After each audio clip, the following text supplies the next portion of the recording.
if you're going to change an area, you do three things. Number one, you focus on it and you get clear and compelling vision for what you want. If your body's not where you want it to be, I tell you there's one simple reason. It's not your focus. No, I focus on it. I focus all the time on how fat I am. No. See, if you focus on crashing into the pole, trying not to, the more you try not to, what you focus on, that's where the energy goes, that's where you go, right? We all know that. But what people tend to do is, I'm saying focusing on what you want, not what you don't want. And not only just focusing on what you want, where you focus and say, well, I'd like to be strong, I'd like to be energetic, I'd like to be fit. It's focusing and making it compelling.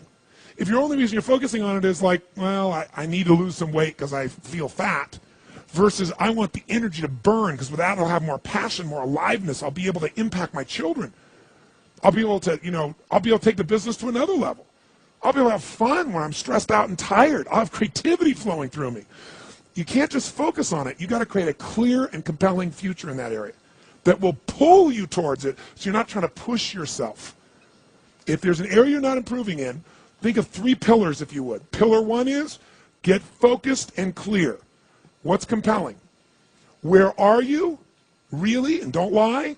Where do you want to be? And make it so compelling you can't help it. When you wake up in the morning, you want to transform this area of your life. So the quality of your life already is better just because you are so excited about what you're after. When you do that with your body or your emotions or your finances or time or any other area and you start focusing and you're clear, you're going to have energy. You're going to have drive. You're going to start to do something. How do you make sure what you do really works? You need the second pillar. And think of this as three pillars. Because, two-legged stool is going to fall over. One leg you can't sustain. Second pillar, you got to get the best. When I say get the best tools. Get the best map. Get the best mentor. What I'm looking for is, it's wonderful that you're focused and clear and excited, but if you're running east looking for a sunset, you got a problem. I don't care how much you believe, I don't care how much enthusiasm you have, you got the wrong tools. You got the wrong strategy. You got the wrong map.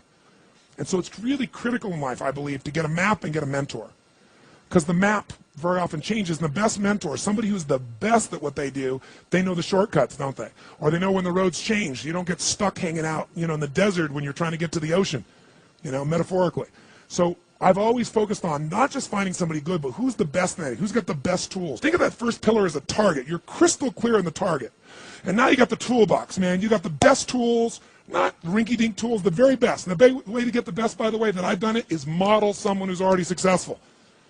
All the tools I come up with, some I've obviously created, but the foundation came by standing on the shoulders of other giants. I went out and found somebody that's already got the result. Why reinvent the wheel? Success leaves clues. Find the best, figure out what they're doing, do that. Alter it, find your view of it, but start with what already is working rather than starting from scratch and trial and error. But if you've got that focus, the target, and you got the toolbox, and you're still not getting what you want, it's because you got inner conflicts. That's the third pillar. You've got to resolve your inner conflicts. Because as I try to explain to you, 80% of success in anything is your psychology and 20% is the mechanics. So those inner conflicts are when you take 2 steps forward and you pull 3 steps back. Right? When you say, boy, I'm totally committed to this, but you don't follow through. This is my expertise, the why guy part. Why? Why do you keep saying you want this? You have crystal clarity, you have the tools, and you're still not getting it? There's a conflict in you. You want to be totally successful, but you're afraid at some level that if you are totally successful, you will not be loved. You'll be rejected.